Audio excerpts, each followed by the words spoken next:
Hello and welcome to our seventh objective in this section, section 2.5. So we've found all the possible intersections that we could between lines and planes and combinations. Now we're going to be taking a look at distances. We saw the distance between a point and a line, and so now we're going to take a look at the distance between a point and a plane.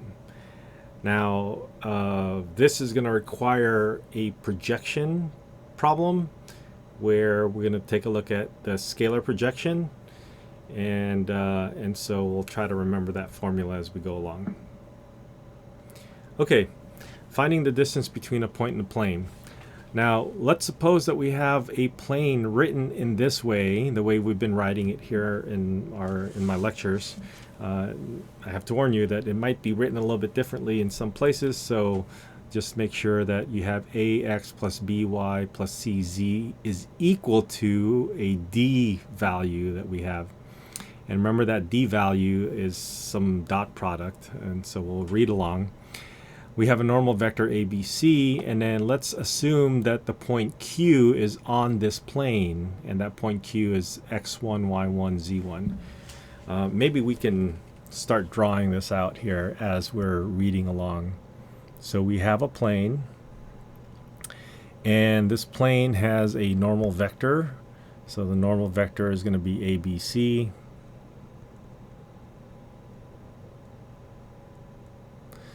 And then we have a point that's actually on the plane. So let's say this point is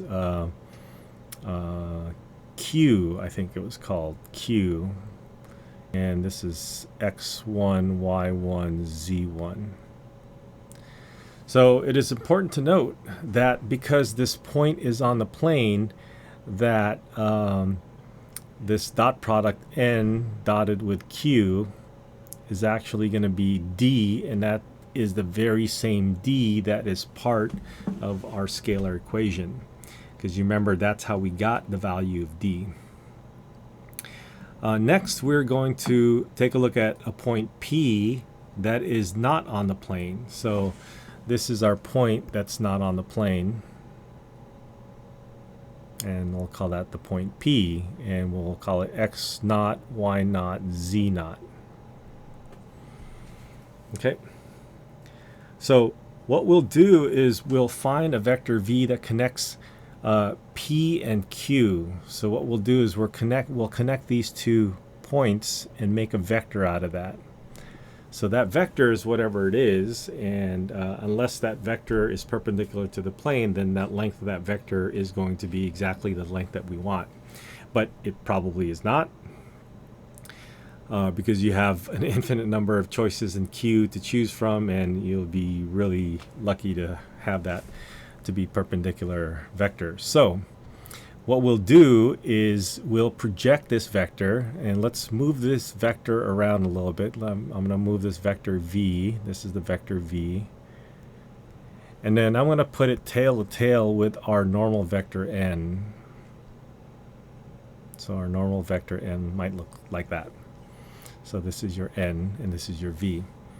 Now what we want to do is we want to find that distance between, that perpendicular distance between this point P and the plane. And what happens is that this distance right here happens to be the same distance as the projection, the scalar projection between v and n. So more specifically, that I copied that distance over here. More specifically, if you drop this down, this v vector down to this perpendicular, this is going to be the distance that we're looking for. That's the distance of the plane. All right, so we can go through with that process. I think this is a really good algorithm, but if we do this for a generic set of values like we have a, b, c, x naught, y naught, z naught, x1, y1, z1, etc., then we will come up with a formula. So generally that's how mathematics is. You like to come up with formulas, so you can just use that formula. But I do want you to kind of internalize this process because this process is kind of important. And this whole idea of using projection to find distances is going to be a common theme, if it wasn't already, in our study of multivariable calculus.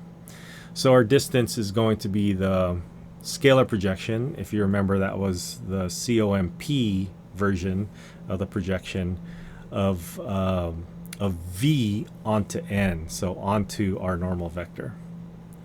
All right, so here are the symbols that would become of the drawings that we have. We'll first figure out what v is. So that v vector is the connection between p and q. And so you got x naught minus x1, y naught minus y1, z naught minus z1. So that's v. And then now you also have n. I think I called it little n over here and big N over here, but you know, little n, big N is still going to be the n normal vector that we have.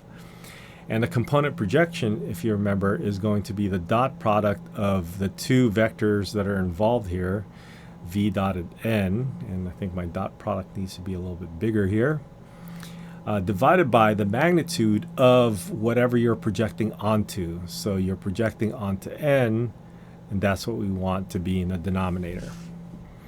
All right, now we have these values. We have v given here, so this is your v. This is your v. And we're dotting it with your n. This is your n, your ABC, and then this is your n as well. Now let's just do a little bit of algebra, take the dot product, and as I took the dot product here, I actually separated the ax naught and the ax1. The ax1 has a negative over here, and I split that up. And then I got the by naught and the by1, and then the cz naught and the cz1.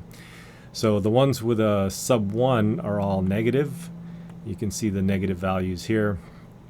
And then what happens is that because the dot product of n and q, remember what q was x1, y1, z1, and because q is on the plane, the dot product of n and q will necessarily be equal to d.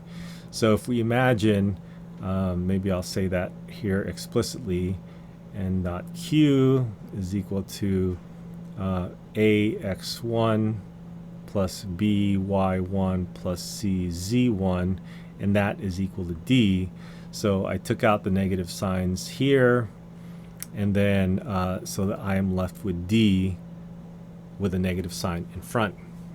Meanwhile, the a, b's, and c's, the magnitude of the normal is just the square root of a squared plus b squared plus c squared, and then this is x naught, y naught, z naught is that point that is not on the plane. So that's our point.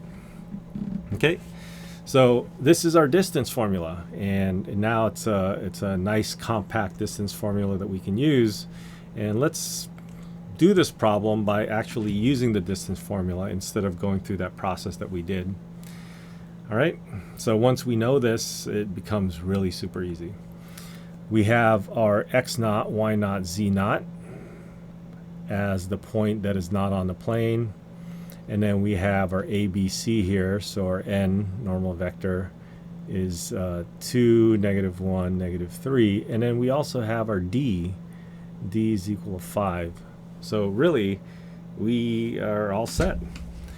If we're using this formula for the distance, then the distance d is going to equal to, maybe I'll spell it out because we've been using d for our direction vector, but okay.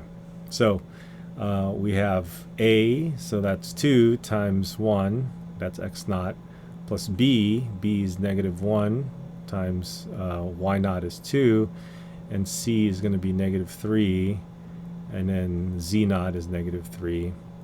So whatever we get there, we'll simplify it, and then we're going to get d, which is 5. So really didn't have to do any work here. We're just getting information from our equations. And then we have the square root of 2 squared plus 1 squared plus 3 squared. Okay, so what do we have? We have 2 minus 2, so that's 0, plus 9, and 9 minus 5 is 4.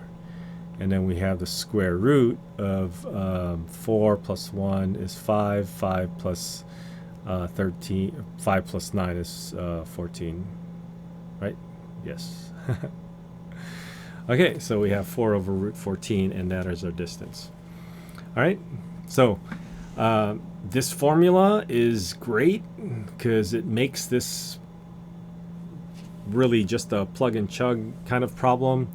But again, deriving that formula is an important part of the concept here, and then using this projection, the scalar projection, is also another important part of this this problem. So it would be good to know where that formula came from, and here it goes. All right, I hope that helps. Good luck.